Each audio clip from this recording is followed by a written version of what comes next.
ஆண்டவராகிய இயேசு கிறிஸ்துவின் விலையேறப்பெற்ற பரிசுத்தமான நாமத்தில் அன்பின் வாழ்த்துக்கள். இந்த காலையில் உங்களை சந்திப்பதில் மகிழ்ச்சி அடைகிறேன். நாள் உங்களுக்கு ஆசீர்வாதமாக இருக்கட்டும். ஆமென். வேதத்தை நேசிக்கிற, வாசிக்கிற, யோசிக்கிற, உபதேசிக்கிற நாளாய் மாறட்டும். அப்படி உங்கள் நாட்களை மாற்றங்கள் அது உங்களுக்கு ஆசீர்வாதமாக இருக்கட்டும். ஆண்டு வார்த்தை சாதாரணமானதல்ல. என்னை நம்ப பண்ணின வசனத்தை நினைத்தரும் அதுவே சிறுமையில் எனக்கு ஆறுதல். உலகத்தில் இருக்கிற கதை புஸ்தகங்களோ எதுவுமோ ஆறுதல் தர முடியாது. கர்த்தருடைய வார்த்தை ஆறுதல் தரக்கூடியது. காரணம், அது பரிசுத்த ஆவியானவரால் எழுதப்பட்டது. வேதம் என்றால் என்ன? இதுவரைக்கும் நடந்ததும் இப்ப நடந்து கொண்டிருக்கிறதும் இனி நடக்க போகிறதை முன்கூட்டியே ஆண்டவர் எழுதி நம்முடைய கையில் தந்திருக்கிறார். அதுதான் பரிசுத்த வேதாகமம். எழுதுனதான் நடந்திருக்கு, எழுதுனதான் நடந்துகிட்டு இருக்கு. எழுதுனது நடந்ததனால், எழுதுனது நடந்து கொண்டிருக்கிறதனால் எழுதப்பட்டவைகள் கட்டாயம் நடந்தே தீரும். Praise the Lord. வாசிங்க தேவனுடைய வார்த்தை இது. ஹல்லேலூயா. தேவனுடைய வார்த்தைக்கு ஜீவன் உண்டு, தேவனுடைய வார்த்தைக்கு வல்லமை உண்டு. ஒரு வாலிபன் வெளிநாட்டு நடந்த சம்பவம். ஒரு குற்றத்திற்காக ஒரு 6 மாதங்கள் சிறையில் அடைக்கப்பட்டான். அப்பொழுது அவனுக்கு பணம் தேவைப்பட்டது. தன்னுடைய தாயாருக்கு ஒரு கடிதம் எழுதியிருந்தான், எனக்கு ஒரு $500 அனுப்பி வைங்க அப்படின்னு. அவனுக்கு ஒரு பார்சல் வந்தது.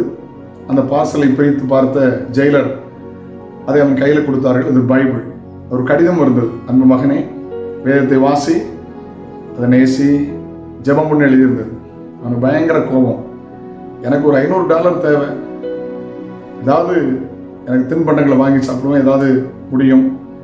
ஆனால் என் தாயார் அப்படி எழுதிட்டாங்க. மறுபடியும் கடிதம் எழுதுனா, எனக்கு இப்போ தேவை, நான் வேதம் வாசிக்கிறேன், ஜெபிக்கிறான்னு எனக்கு $500 எமர்ஜென்சி அனுப்புங்க. அவங்க அம்மாட்ட அந்த கடிதம் வந்தது, நீ வேதத்தை வாசி, ஜெபம் பண்ணு என்று. நான் பயங்கர கோவப்பட்டு முக்கில் ஒரு இடத்துல போட்டுட்டான். 6 மாதங்கள் கழித்து அவனோட தண்டனை முடிந்து வீட்டுக்கு போகும்போது ஒரு அழகான பைபிள் அதை கையில் வச்சுட்டான். அவங்க அம்மா அவனை கூட்டிகிட்டு போக வந்திருந்தாங்க. அவன் தாயாரை பார்க்க மனதில்லை. தாயார் மறுபடியும் அவனை பார்த்து கேட்டாங்க, வேதத்தை வாசித்தாயா, ஜெபித்தாயா அப்படின்னு கேள்வி கேட்டாங்க. கோபத்தோடு சொன்னான், வாசித்தேன், ஜெபம் பண்ணேன், ஆனால் எனக்கு தேவை $500, நீங்கள்லாம் தரலையே, உங்களுக்கு மனசாட்சியே இல்லைன்னு கடிந்து கொண்டான். உன் வேதத்தை என்பதில் காட்டு என்ற போது அவன் பிரித்தே பார்க்கவில்லை. ஆமீன். தாயார் அவன் கண் முன்பாக வேதத்தை திருப்பி காட்டும் போது $100 தாள், 5 தாள் உள்ள இருக்கிறத காட்டினாங்க. $500. வெட்கப்பட்டு போனாங்க.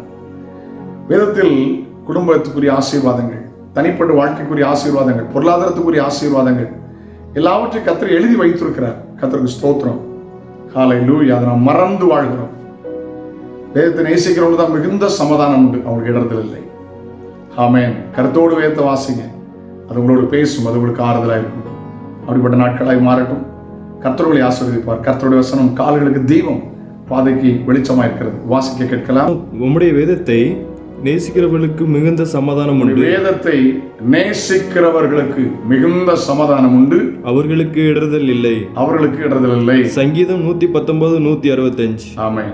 119, 165 ஆண்டவர் தெளிவாக சொல்லியிருக்கிறார், வேதத்தை நேசிங்க.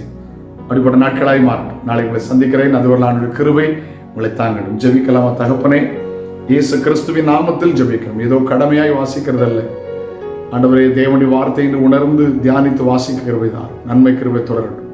இயேசுவின் நாமத்தில் ஜெபங்கள் பிதாவே. ஆமென். ஆமென். God bless you. Have a nice day.